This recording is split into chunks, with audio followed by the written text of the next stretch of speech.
They said she betrayed him, but his eyes still wait for her. Not the kind that ends a thought, the kind that hides one.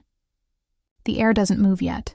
The city outside is blurred behind glass, rain clinging to it like fingerprints that refuse to fade. Someone laughs, softly, the sound dry as paper. It dies too quickly. Where is she buried? The question comes quiet, almost kind, but everyone in the room stops breathing. No one answers. The clock ticks once, then forgets to tick again. The hum of the fluorescent light becomes the only sound, a pulse of its own. He leans forward. The cufflink catches the lamp, one silver flash, and still no one speaks. She's gone, someone says, too fast. The voice cracks, the sentence collapses. Rain thickens against the window, and for a moment it sounds like applause for a lie. Across the table, a file rests half open. A photograph inside it, blurred, maybe torn. A woman mid-turn, hair dark, wind lifting it away from her face. Someone tries to close the folder. A hand stops it. Don't. That single word cuts the room open. The air feels heavier now. You can smell metal and the faint sweetness of cigar ash that never burned completely. She's not in the report, another voice murmurs. There's no record. That's the problem, comes the reply, softer, slower. There should be. No one looks at him directly. The reflection in the glass is enough, a shape that moves only when others stop. He doesn't raise his voice, doesn't need to. The silence obeys him. She loved you, someone blurts. The sentence hangs like a confession that didn't ask permission to exist. Then a quiet, that thick, endless quiet, the kind that weighs more than noise. He exhales. A tremor of breath fogs the glass. Outside, lightning sketches the shape of the city, half ruins, half prayer. Find her, he says. The whisper drags against the air, almost gentle. Find her, and tell me where she sleeps. The order sounds nothing like revenge. It sounds like grief that forgot what else to do. Someone nods. Another stands too quickly, chair scraping the floor like an apology. Rain keeps falling. It always does. But behind the glass, something else begins. A heartbeat, or maybe the echo of one. The lights hum again. One breath. Two. Then the door closes. For a long time, no one speaks. Only the sound of a cufflink rolling across the table, until it hits the edge and stops. The rain has slowed, but the city still listens. Morning leans against the harbor glass, pale and unwilling. A window opens. The air is colder than memory. Papers on the desk stir like restless ghosts. He counts receipts, lines, debts, the sound of pencil on paper steadier than breath. Outside, gulls circle the cranes, calling over a city that pretends not to hear them. He closes the ledger, palms flat, eyes on the water. The glass fogs. He traces one line across it, the shape of a name erased before it's finished. Footsteps echo down the corridor. A door clicks once, then twice. Someone leaves a folded letter on the table. The seal is smudged. Ash, not ink. He doesn't open it yet. Just listens to the air, the way it changes when guilt enters a room. Through the thin walls, a choir drifts from the chapel below, voices bending under the weight of forgiveness. One voice lower than the rest, older. It trembles on the word mercy. He exhales. The sound almost answers. A flicker. Candlelight reflected on brass frames of old photographs. Her face caught in one of them, half turned, as if she was leaving when the camera spoke. He studies it until the edges blur.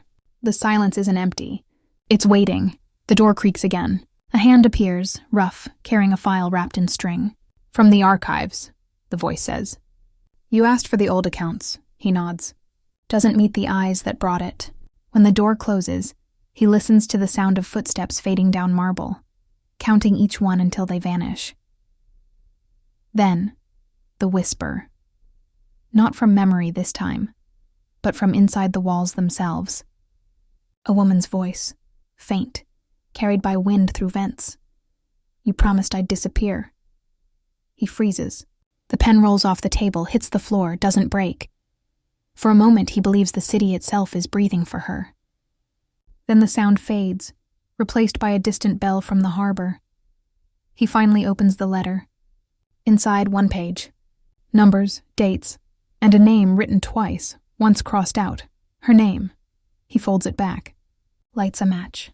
Lets the fire chew the corner, slow, deliberate. Smoke curls upward, touches the ceiling, lingers there, as if mercy has a scent, and the room just learned it. The rain stops. The silence stays. The city wakes slow.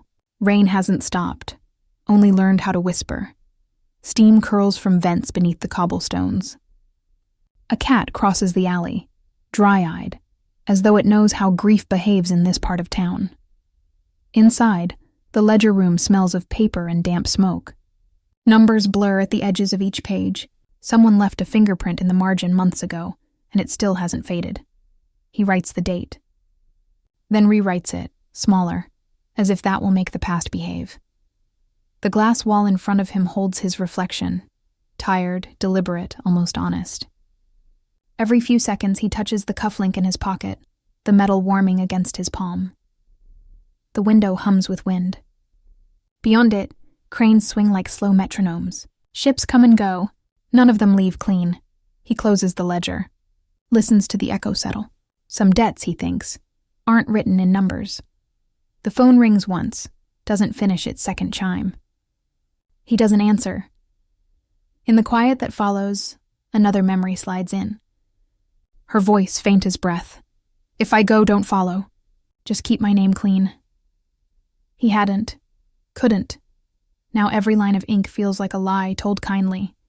From somewhere down the hall, footsteps stop at the door. A knock that isn't quite sure of itself. Still working?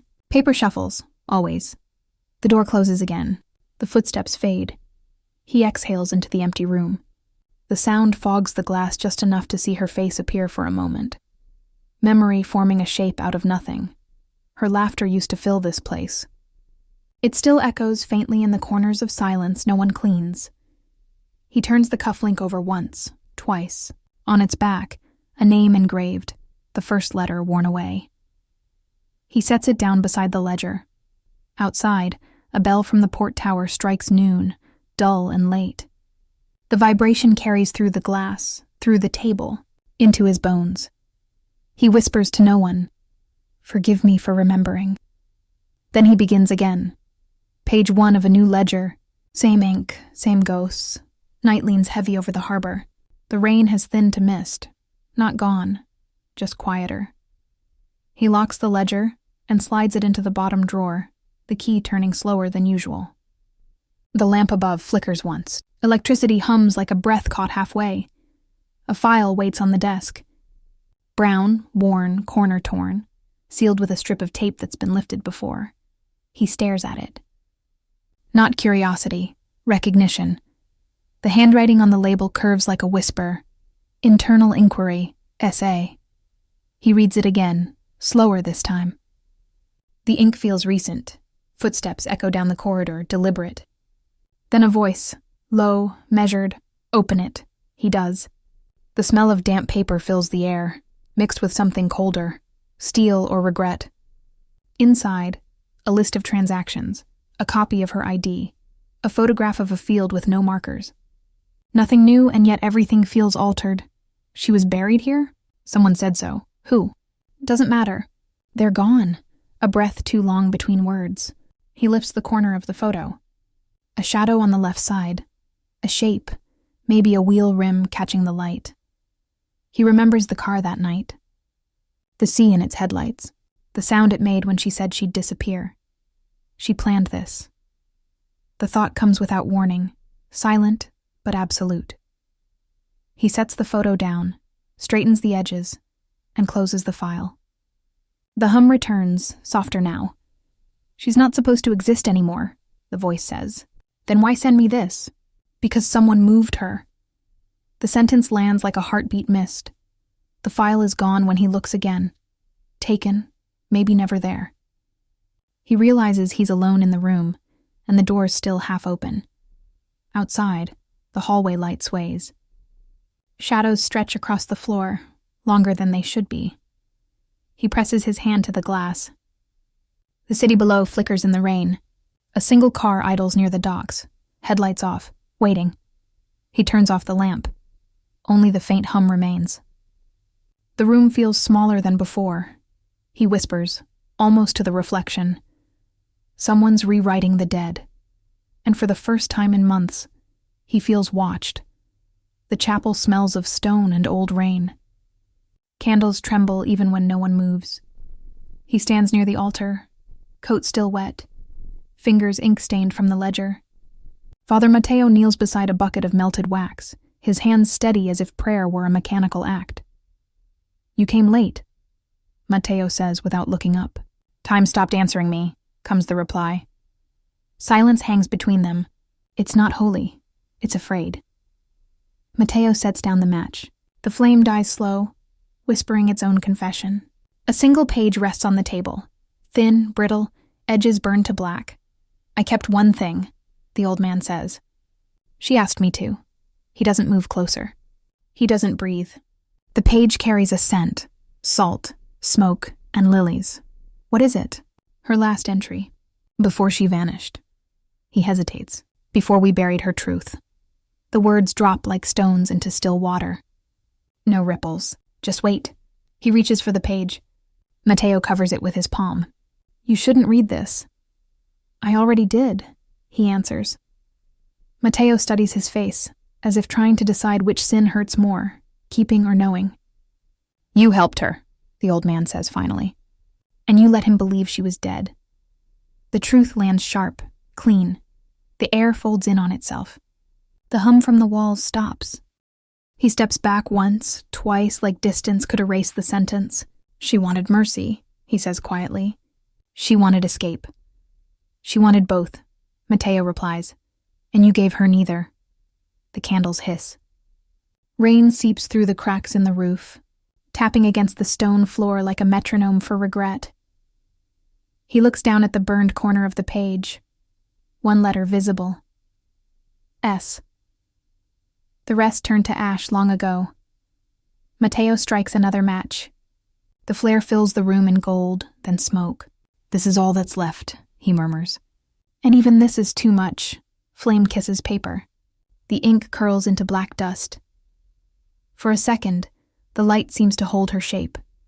The curve of her face, the shadow of her breath. And then it's gone. He doesn't speak. He doesn't stop him. The fire dies. The room smells of lilies again. Mateo wipes his hands, leaves the ashes in a bowl meant for holy water.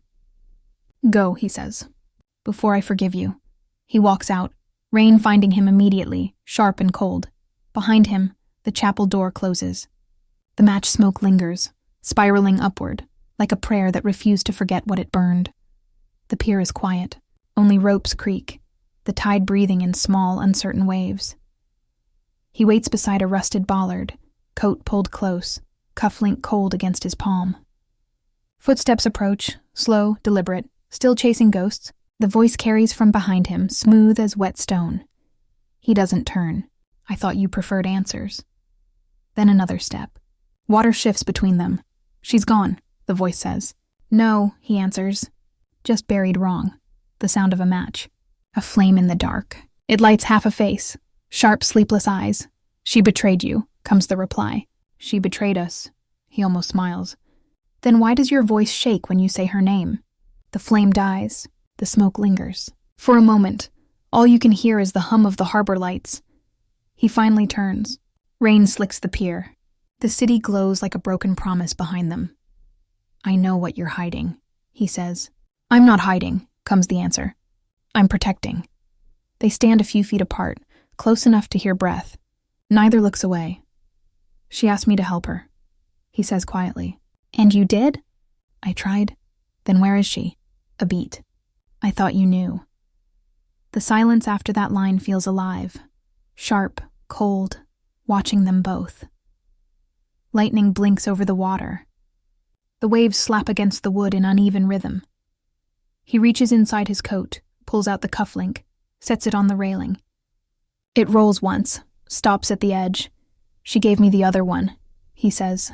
"She said you'd understand." The man exhales, a long, heavy breath that trembles halfway through. For a second, The authority in his voice breaks, replaced by something softer. You think mercy saves anyone? No, he says. But it remembers. Another pause. Between them, the sea hums like a living thing. You shouldn't have come here, the voice warns. I had to. Why? He steps closer, barely above a whisper. Because you still love her. The words hang in the damp air, too heavy to move. Then the other man laughs. One quiet, broken sound. He turns away, staring at the black water below. She wanted the sea, he says. Not a grave. Thunder moves far off, rolling through the harbor. The wind shifts, bringing salt, smoke, and rain together. Go home, the voice says finally. There's no home left, he answers. The cufflink slips from the railing, falls, disappears into the dark water. No splash, no sound, only silence. Long enough to mean something. Then footsteps fade into distance. The pier stays still, but the hum doesn't stop. It sounds almost like breathing. The apartment smells of dust and cold coffee. Curtains sway in a wind that shouldn't be there. On the table, the old tape recorder. Brown metal, chipped edges, the play button sunk halfway in. A note taped beside it, written in her hand. Only 2 words. For when you can't breathe. He stares at it a long time. The rain outside has softened to a hush, like the city is holding its own breath with him. He presses play. Static. Then a sound that isn't quite a voice yet. A hesitation.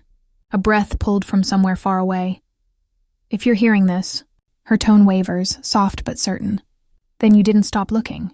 I knew you wouldn't. He closes his eyes. The room feels smaller, as if the walls have leaned in to listen. He'll ask where I'm buried, she continues. Tell him I wasn't. Tell him I left the body behind, not the truth. He exhales. The sound breaks like something fragile under pressure. They'll say I ran. Maybe I did, but running was the only way to stay kind. Static again. Short, nervous, alive. He glances at the window. Across the street, a figure stands under the awning of a closed shop, watching. Or maybe waiting. The tape clicks softly. He once said numbers don't lie, but people hide behind them. I never wanted to be a number in his books. Lightning flashes, faint, white, gone. Her voice returns, quieter now, as though she's sitting right beside him. If mercy ever finds him, let it find you first. He presses pause. Silence stretches, dense and tender. In that stillness, he realizes something. The recording isn't old. The background hum, the echo, it's the same building. The same window. She made it here. Maybe not long ago. Maybe still close. He rewinds to the last line. Listens again. The words feel different now. Less goodbye, more map. Find you first. He rises, moves to the window. Rain catches the neon reflections below, turns every color into memory. The streetlight flickers once, twice, then goes dark. He whispers into the glass, "You're still alive." And for the first time, the city answers. Not with thunder, not with rain, but with the faint hum of another recorder, somewhere downstairs, clicking on. The sound is the same as before. Her voice, faint, immediate, trembling. If he's with you, listen together. He looks back at the tape, presses play again, and the rain finally stops pretending to fall. The chapel is darker now. Only the flame from one remaining candle sways, light bending with every breath. He's standing where she once stood. Same stone floor, same shadow on the wall. Footsteps echo behind him, soft, slow, unarmed. No words at first, just the sound of 2 people breathing differently, one steady, one breaking. She's alive, he says. It isn't a revelation. It's a wound reopening. The other man exhales, shoulders tightening. You're sure? She left a recording. The same room, the same hum. A long silence stretches between them. It isn't disbelief. It's memory learning how to hurt again. She said, "Mercy should find you first." He almost can't finish the sentence. It trembles out of him like glass sliding across marble. The older man's eyes close. For a moment, all power falls away. He looks smaller, younger, painfully human. "I never meant for her to vanish," he says quietly. "I only wanted her safe. You ordered it." I ordered silence, the candle gutters in the draft. Their faces blur, half in light, half in ash. He steps closer. She trusted me, he says. She trusted both of us, the reply comes, softer than the wind. And we both failed. Rain begins to fall again, faint and uneven. It drips through a crack in the roof, landing in a shallow bowl meant for holy water. Each drop sounds like a clock counting grief. I see her everywhere, he admits. In mirrors, in glass. In people who don't know they're carrying her eyes. The confession empties him. When he breathes again, it's slow, unsteady, but clean. The other man turns toward the altar. The light catches the edge of his cuff, gold dimmed by years of holding on. She said the sea forgets nothing, he murmurs. Then let it keep what we can't. He reaches into his coat, takes out the matching cufflink, the twin to the one that sank. He places it on the altar beside the dying flame. It gleams once, then stills. Power without mercy, he says, isn't power anymore. He looks back. The younger man's eyes are wet but calm. She'll forgive you, he says. How do you know? Because she taught me how. The candle finally dies. Neither moves. The rain grows louder, filling the silence until it feels like breathing again. They stand in that darkness. Two men unarmed, unhidden, unholy. And the world feels momentarily lighter for it. Dawn slips in slow, pale, forgiving. The storm has broken somewhere far away. Only its memory lingers, a shimmer of sound beneath the city's breathing. They walk without speaking. Down the narrow path behind the pier, through reeds heavy with salt and sleep. The air is cold enough to feel honest. At the edge of the field, the ground dips into a hollow. Empty, open, untouched. No stone, no flowers, just the kind of stillness that might remember everything. He stops, looks out toward the water. Mist drifts low, curling around their shoes like smoke learning gentleness. This is where she wanted to be, he says. The older man nods, doesn't argue. His hands shake once, then steady. He kneels, presses his palm into the damp earth. The mud darkens under his touch, as if the ground itself is listening. No grave? No, he answers. Just the truth. They stand side by side, the quiet between them no longer heavy, just full. The horizon breathes light through thin clouds. Seagulls turn like white commas above the sea. He takes a breath, not shallow, not guarded, and lets it leave him. It fogs the morning air, vanishes quickly, but in that moment it feels like release. She'll come back? Not like before. Then how? Through what doesn't hurt anymore. They both smile, barely. The kind that never reaches the mouth, only the eyes. He kneels beside him, draws a small circle in the soil. One mark for mercy, one for memory. Beside it, he sets the last piece of glass from her window. It catches the first real sunlight of the day and holds it there. For a heartbeat, everything around them glows. The sea, the grass, their faces, even the air. When the light fades, it leaves calm behind. Not joy, not sorrow, just calm. They turn back toward the city. No need to speak. No need to look over their shoulders. The wind carries a trace of her voice, soft, unhurried, certain. You did what mercy couldn't. He doesn't stop walking. He only nods once, as if she could see it. The tide pulls in slow. The field holds its silence like a promise. And for the first time in a very long time, the sound of the sea feels like peace. The ledger lies open again, but there's nothing left to count. No names, no debts, no dates that matter. Light filters through the window, real, unbroken light, and it makes the ink shine like new rain. He sits before it, motionless, the pen resting between his fingers as if waiting to confess. Outside, the city moves in quiet rhythm, vendors lifting shutters, footsteps crossing puddles that have forgotten the storm.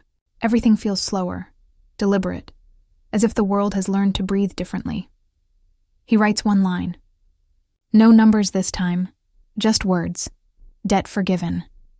The ink spreads slightly. bleeding into the paper like veins finding life again. He leans back, eyes closed. Mercy, he realizes, isn't soft. It's heavier than guilt, slower than justice. It asks you to keep living when punishment would be easier. He thinks of the boss, alone by the sea, the cufflink glinting in the sun. Of Father Mateo, ashes cooling in the chapel bowl. Of Sarah, voice carried through static, through distance, through silence that somehow became love, each of them still breathing somewhere inside him. In the quiet corners he once filled with ledgers and lies. He speaks softly, not to anyone, not even to himself. We buried nothing. We just learned where to leave it. The words echo faintly off the walls, and the echo sounds kind. He closes the book. The glass on his desk reflects his face, and for the first time, it doesn't look divided, just human. Rain begins again, but it's different now. Not threat, not memory, just rhythm. He listens, doesn't flinch. For every choice that broke him, something gentler has returned. For every silence that hurt, a quieter truth has taken its place. He rises, leaves the ledger where it is. Some stories don't need endings, only the permission to rest. As he walks toward the door, he glances once more at the window. Beyond it, the city glows faintly, washed, forgiven, alive. He whispers, "Even mercy has a cost, but it's worth everything I kept." Then he steps into the light, and the room keeps his silence like a prayer answered slowly. Morning settles over the city like forgiveness finally landing. Windows open. Curtains move with the breeze. The same office, but it feels different now, lighter. Unarmed. The desk is empty except for the ledger, closed, and a small patch of sunlight that shifts with the wind. He stands there for a moment, listening. The hum that once haunted these walls has quieted. Only the low rhythm of the street remains. Footsteps, a bell, laughter carried by distance. On the glass, his reflection meets him honestly for the first time. No ghost behind it, no questions. The cufflink he left gleams faintly beside the ledger, its twin sleeping under the sea. The two halves of a life that finally let go of pretending. He traces the glass with one fingertip. The gesture slow, reverent, like a goodbye said without sound. Somewhere, far off, a ship horn breaks the quiet. Not sorrowful, not triumphant, just departing. He breathes once, steady. The air tastes clean. A whisper comes back to him, soft as memory. Some graves are not for bodies. They're for the moments we forgive. He doesn't speak again. Doesn't need to. He turns off the light. The reflection fades into gold. 5 seconds of silence follow. Thick, complete, alive. And when the frame goes dark, the rain returns, not as grief, but as peace remembering where it began.